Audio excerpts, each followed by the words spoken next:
I had to be a little bit innovative, and I decided to take an old lamp and turn it into a phone stand.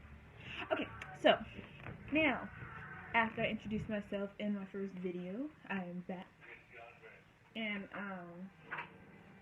I'm doing my second video, and it is about the GED and going, or not going, I have to find a different phrase to use, but getting your GED and getting your foot in the door in the process of enlistment.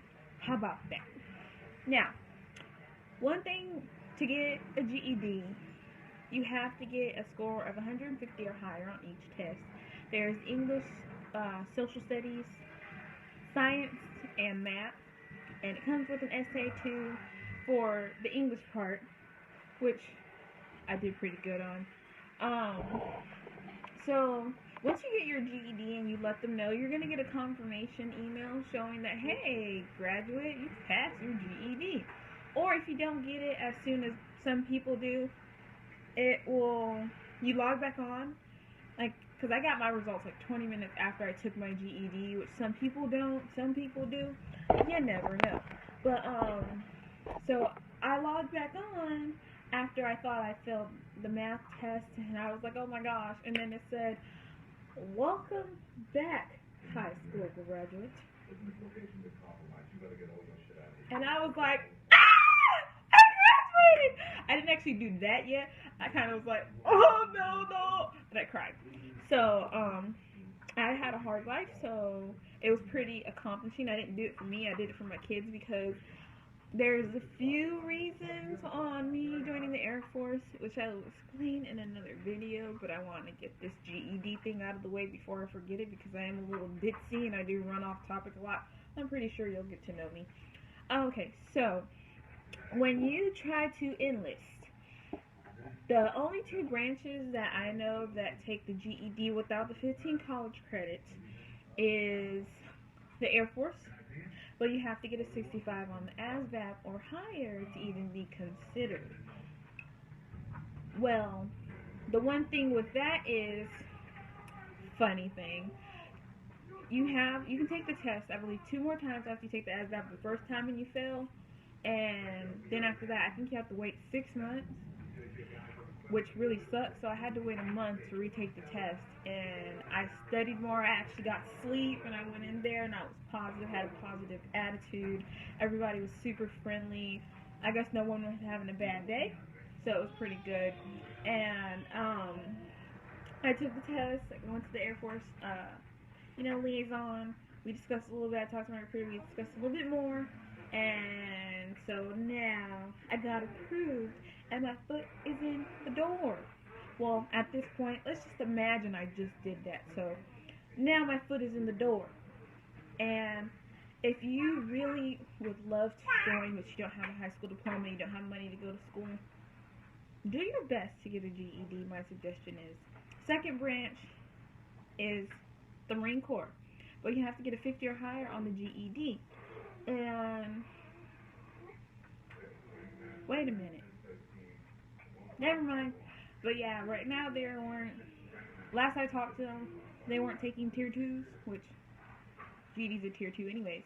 My first alternative was going to a continuation school, and because the principal is such an amazing person, she not only doesn't accept people my age, but she made a special exception for me, but she told me that it takes me till May to take the TAX, the Texas test to kind of graduate out of high school, but I didn't really have the time because my son is on the autism spectrum, so I really want to be able to get on some good, reliable health care that he'll be taken care of, and me maintaining a stable job instead of having to worry about, hey, I gotta work this job for 90 days, and then I gotta pay $500 a month for health care, and, I'm not saying that's my sole reason, but I'm saying that's an important factor that's also motivating me, because what motivated me is my children, number one, top everything, and then my husband motivated me also, and the fact that I really will love a career, not something that, it's just temporary, not something that's unstable, something where I can have a team of people to work with. And when you get your GED, oh, they have strict rules. You have a locker, you have to put everything in. It's not like they're not watching you, because the way they have you set up is they have you spread it out, and they like have this window at some places, and they watch you. So it's not like you're gonna be like, hey, what's the answer to this?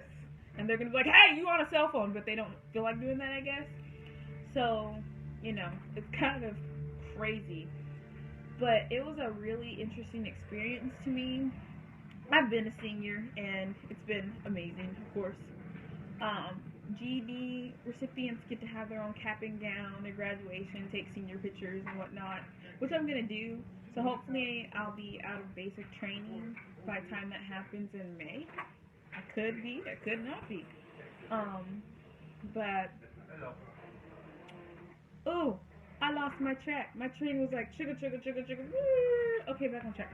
Now, if you have your GED and you can't get a high enough score on the ASVAB, it's really suggested that, what I wanted to do was the CLEP program, the College Level Examination Program, and that's where you spend $80 per test at a college you want to register at, and they have testing centers, and if you pass that test, you can get a certain amount of semester hours or college credits, whatever you want to call them. I call them college credits because semester hours is confusing. It's like, hey, I went to school for 8 hours. Does that, in the semester, does that mean I get 8 credits? No, it doesn't. I've been explained that by college people. So, it's really interesting, and my suggestion is you take it very seriously, because if you want to have a good career and you're willing to sacrifice a lot, my suggestion would be to do that, whether you're trying to go into the Army or not. Now, the rules for the Army is you have to have the 15 semester credits. I don't know why. Navy is the same thing, I believe. It might be different now, because the book I had, the rules changed like that. And it said it was a 2015 book, but it had old rules. So, very confusing stuff. My suggestion is talk to a recruiter for more information about it, because they do have a quota on how many people they can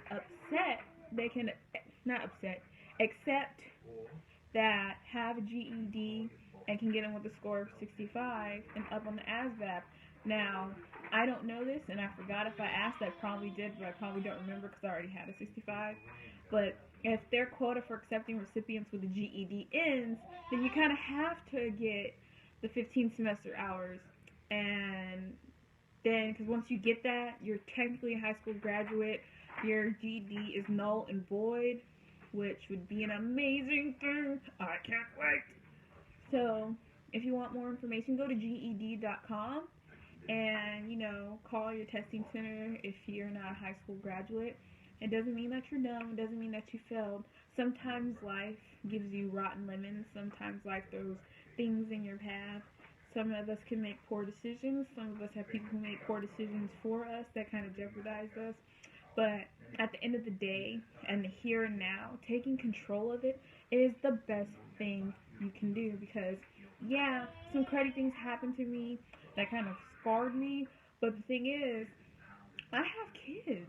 I want them to be in a stable, safe environment. I want to have a nice career. I want to be able to be a success. I want to, go high and everything. So I had to remember, hey, yeah, this happened then. What's stopping me now? I have the money to do it. I have the material to study. So, what's up, Kenny? And Kenny said, hey, go ahead, do it, girl. And I was like, okay, I'm going to do it. And Kenny said, hey, you can do it. So, I'm saying, you can do it too. You are a beautiful person, male or female or dinosaur or labradoodle. As long as you're making a positive choice and not trying to get a GED, just, have it to kind of show off, because it's not something you show off unless you've been working on it for years. But, do it for you. Do it for your career, because times are going to get harder. Standards are going to get more strict, and it's a really good choice to put your foot in the door for a lot of things, not just the military, but for a job, even at McDonald's, for anything you do. at least saying you completed something helps. So you guys have a wonderful rest of your YouTube session browsing those awesome videos, unless you're weird and kind of like non-awesome videos, but hey, it is what it is. Bye!